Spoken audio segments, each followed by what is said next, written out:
അറബിക്കടലിൽ മുങ്ങിയ ചരക്ക് കപ്പലും കണ്ടെയ്നറുകളും കണ്ടെത്താൻ സോണാർ സർവേ. ഇനി കൂടുതൽ കണ്ടെയ്നറുകൾ കേരള തീരത്തെത്താൻ സാധ്യതയില്ല എന്ന് റവന്യൂ മന്ത്രി കെ രാജൻ. കണ്ടെയ്നറുകളിൽ നിന്ന് തീരത്തടിഞ്ഞ പോളിമർ പ്ലാസ്റ്റിക്കുകൾ നീക്കം ചെയ്തു തുടങ്ങി. അതിനിടെ ചരക്ക് കപ്പൽ മുങ്ങിയത് സംസ്ഥാന ദുരന്തമായി പ്രഖ്യാപിച്ചു.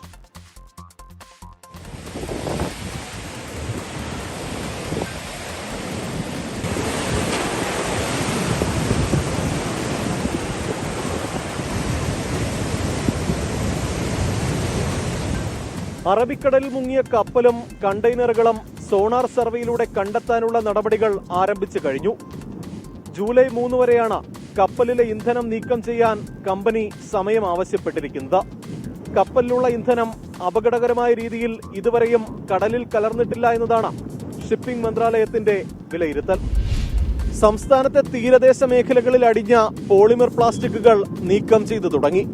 മുഖ്യമന്ത്രിയുടെ നിർദ്ദേശപ്രകാരമാണ് കണ്ടെയ്നറുകളിൽ നിന്ന് തീരത്തെത്തിയ വസ്തുക്കൾ നീക്കം ചെയ്തത്. ഹരിതകർമ്മസേനയുടെയും മറ്റ് സന്നദ്ധ സംഘടനകളുടെയും നേതൃത്വത്തിലായിരുന്നു നീക്കം ചെയ്യൽ. തീരത്തടിഞ്ഞ വസ്തുക്കളിൽ ആശങ്കപ്പെടേണ്ട സാഹചര്യമില്ലെന്ന് റവന്യൂ മന്ത്രി കെ രാജനും പ്രതികരിച്ചു.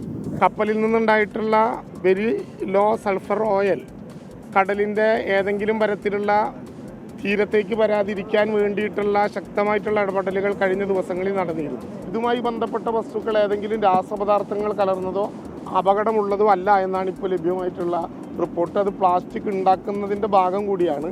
അനാവശ്യമായിട്ടുള്ള ഭീതി ആളുകൾക്കിടയിൽ ഉണ്ടാക്കേണ്ടതില്ല. മുൻകരുതൽ നടപടിക്കൊപ്പം കപ്പൽ കമ്പനിക്കെതിരെ നടപടിയെടുക്കാനാണ് സർക്കാരിന്റെ നീക്കം. എജിയുടെ നിയമോപദേശം ലഭിച്ചാലുടൻ ഇതു സംബന്ധിച്ച തീരുമാനമുണ്ടാകും. ഇതുവരെ 54 കണ്ടെയ്നറുകളാണ് അറബിക്കടലിൽ മുങ്ങിയ ചരക്ക് കപ്പലിൽ നിന്ന് കേരള തീരത്തെത്തിയത്. MG പ്രതീഷ്, 24, തിരുവനന്തപുരം.